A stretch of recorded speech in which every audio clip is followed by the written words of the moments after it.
Seorang istri di Karawang, Jawa Barat tega menghabisi nyawa suaminya sendiri dengan menggunakan jasa pembunuh bayaran. Rupanya, Algojo ini disewa lantaran dukun santet yang sebelumnya ia order gagal menjalankan misinya. Lantas, apa yang mendasari perbuatan kejinya? Mengapa orang terdekat lagi-lagi menjadi dalang aksi pembunuhan anggota keluarganya sendiri? Berikut ulasan khas ragam perkara dalam tajuk Santet Gagal, Istri Sewa Algojo Habisi Nyawa Suami.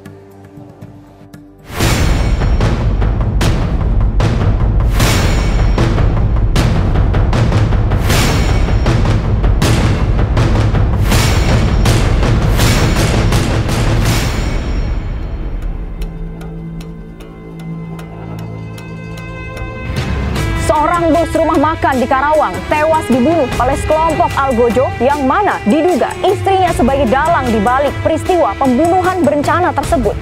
Benarkah motif dari perkara ini lantaran sang istri cemburu buta karena sang suami memiliki wanita idaman lain?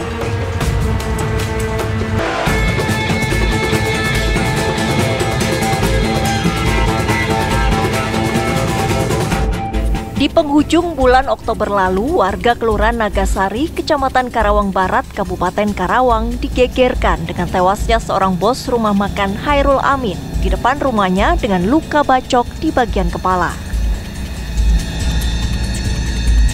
Di sejumlah bagian tubuh Hairul pun ditemukan luka sayatan benda tajam. Diduga Hairul merupakan korban pembunuhan oleh orang tak dikenal. Pasalnya, sepeda motor, dompet maupun barang berharga lainnya tidak ada yang raib. Itu WA-nya hanya ini, lapor Pak Lurah, ada peristiwa pembunuhan di Pulau RT 01 RW 11. Siap monitor komandan. Korbannya sendiri, kalau boleh tahu, Bapak kenal nggak? Pengusaha. Kalau korban saya juga kurang paham. Tapi kata Pak RT tadi katanya ya punya warung Padang apa gitu. Sepintar-pintarnya bangkai ditutupi, baunya tetap tercium juga. Terungkap, rupanya sang otak pembunuhan Hairul Amin tak lain adalah istrinya sendiri, Neliwati. Namun Nelly tak mau mengotori tangannya sendiri. Ia nekat menghabisi nyawa sang suami dengan menyewa 7 orang pembunuh bayaran. Dengan iming-iming bayaran 30 juta rupiah, Nelly dan 7 orang Algojo tersebut membuat perjanjian kontrak kerja. Usut punya usut, ini bukan kali pertama Nelly mencoba membunuh sang suami. Sebelumnya sang istri sempat menyewa jasa dukun santet dengan bantuan tersangka AM, namun tidak berhasil. Akhirnya, Nelly meminta AM merekrut sejumlah orang untuk menjadi pembunuh bayaran. Meski pada percobaan awal sempat gagal, namun akhirnya rencana pembunuhan itu tereksekusi pada akhir Oktober 2021 lalu. Berawal si tersangka ini sakit hati, kemudian sekitar bulan September, mereka ini atau si tersangka ini mencari orang yang bisa menghabisi korban. Nah, sekitar bulan September itu para pelaku ini sebenarnya sudah akan menghabisi korban.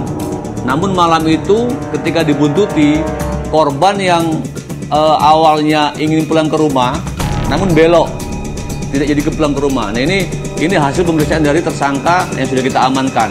Ketika tersangka belok atau tidak ke arah rumahnya, akhirnya para pelaku ini memutuskan membatalkan pembunuhan tersebut karena ketika pelaku ulangi korban diikuti, ini mengarah ke tempat keramaian sehingga para pelaku ini mengurungkan niatnya. Untuk yang kejadian yang pertama yang gagal itu.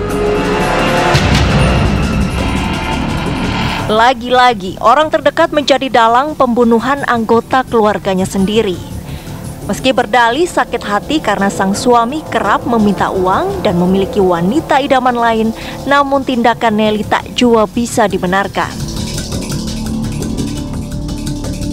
Gambaran situasi ini memberikan potret bahwa seseorang yang hari ini kita sebut sebagai pelaku tidak tertutup kemungkinan awalnya dia adalah dalam kondisi sebagai korban.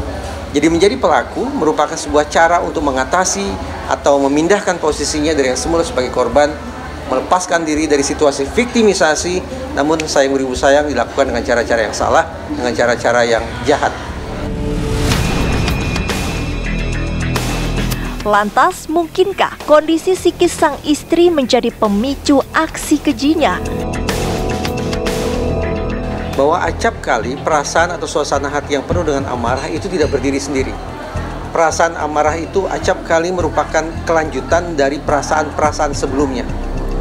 Saya teringat ada salah satu model dalam psikologi forensik yang menjelaskan bahwa amarah merupakan episode ketiga, merupakan perasaan ketiga setelah sebelumnya muncul perasaan denial, pengingkaran, dan berawal dari kesedihan yang mendalam atau grief.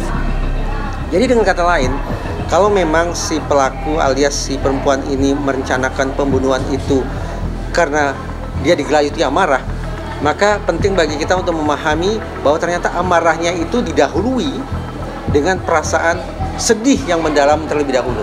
Nah, kalau kemudian memang benar si pelaku alias si mastermind, si otak pembunuhan berencana ini sedang terkena sindroma perempuan teraniaya atau battered woman syndrome, maka tidak tertutup kemungkinan bahwa kemudian hakim akan menjadikan itu sebagai unsur peringan lah. Saya tidak membayangkan itu akan menjadi unsur pemaaf atau penghapus pidana, tidak, tapi itu akan menjadi unsur peringan. Bahwa ternyata perbuatan yang dilakukan oleh si perempuan ini, tak lain tak bukan merupakan cara yang tanda petik harus dia lakukan agar dia bisa keluar dari situasi yang teraniaya, situasi yang terzalimi. Para pelaku kini dijerat pasal 340 tentang pembunuhan berencana, subsidiar 338 junto pasal 556 dengan ancaman hukuman 20 tahun penjara atau hukuman mati.